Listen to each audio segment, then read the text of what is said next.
नमस्कार साथियों, मैं डॉक्टर MP सिंह। भैया दूज की ढेर सारी शुभकामनाएं। साथियों, भैया दूज क्यों मनाया जाता है इसके बारे में आपको बताना चाहता हूँ कि सबसे पहले मर्यादा पुरुषोत्तम राम जब रावण को मारकर अयोध्या वापस लौटे थे तब उनका राजतिलक हुआ था। इसी प्रकार से एक भाई अपने बहन को एक तिलक करते हैं और ये कह सकते हैं कि एक आत्मा दूसरी आत्मा को तिलक कर रही है। एक आत्मा छोटी भी हो सकती है, दूसरी आत्मा से बड़ी भी हो सकती है।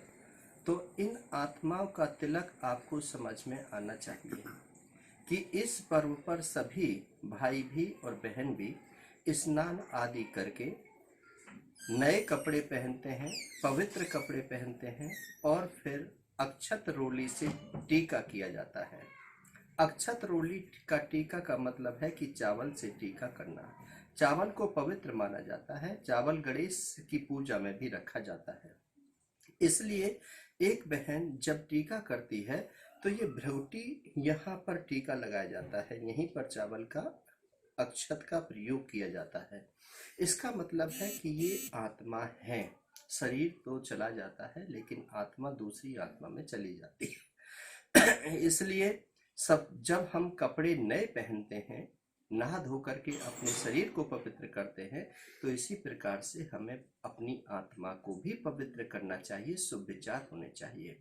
अब जब बहन भाई का टीका करती है तो इसका मतलब है उसको राज तिलक कर रही है, राज सिंहासन पर बैठा रही है कि उसकी भविष्य में यही कामना कर रही है कि मेरा भाई हमेशा सुख शांति समृद्धि से भरपूर रहे और किसी भी बुराई के नीचे झुके नहीं और बुराइयों से मुक्त होना चाहिए, व्यसन से मुक्त होना चाहिए।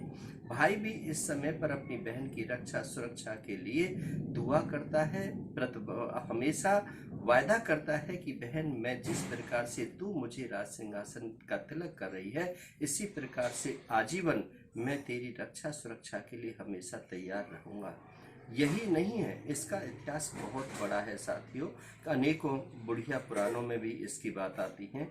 अनेकों सूर्य देवता की बहन के बारे में भी आप बहुत सारी संबंधित बातें हैं। लेकिन बहन का जब सही भाई के प्रति लगाव होता है, श्रद्धा होता है, भाव होता है, तो उसके दुख और भी दूर हो जाते हैं।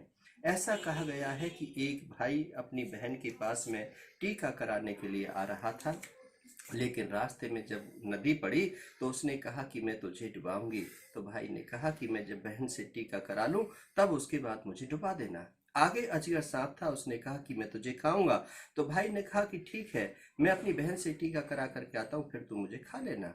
आगे जब चला तो आगे इसी प्रकार से उसकी मौत के लिए अनेकों प्रकार की बाधाएं आई। लेकिन जब बहन ने भाई का टीका किया और बहन को पता था कि मेरे भाई के साथ में ऐसा होने वाला है। जब भाई जा रहा था तभी बह माता बैठी हुई थी, तो बह माता कहने लगी कि तुम्हारे भाई का काल आगे है। तो बहन ने कहा कि मैंने भाई को अमर होने का टीका कर दिया है और मैंने उस श्रद्धा भाव से किया है कि मेरे भाई को कोई भी काल डस नहीं सकता है। तो वह माता ने कहा कि मृत्यु टल नहीं सकती है, लेकिन यदि तुम ऐसी विधि करते हो और इस प्रकार के उपाय करते हो तो तुम्हारे भाई का काल टल जाएगा। तो साथियों, मैं निवेदन करना चाहता हूं कि भाई और बहन का कितना बड़ा प्यार था कि बहन के उस कार्य को करने से भाई का काल भी टल गया, वह माता को भी हार माननी पड़ी। तो मैं कहता हूं कि भाई और बहन के रिश्ते को पवित्र बनाओ। भाई के और बहन में आपस में ऐसे संबंध स्थापित करने चाहिए।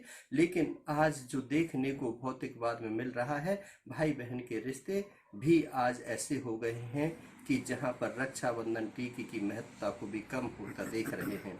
साथियों, मैं निवेदन करता हूं कि ये पवित्र रिश्ते हैं, इन रिश्तों में ज़्यादा जान डालिए, इन रिश्तों के लिए ज़्यादा काम करने की कोशिश कीजिए, प्यार बनाने की कोशिश कीजिए। इन सब बातों के साथ आपका बहुत बहुत शुक्रिया, बहुत बहुत आभार।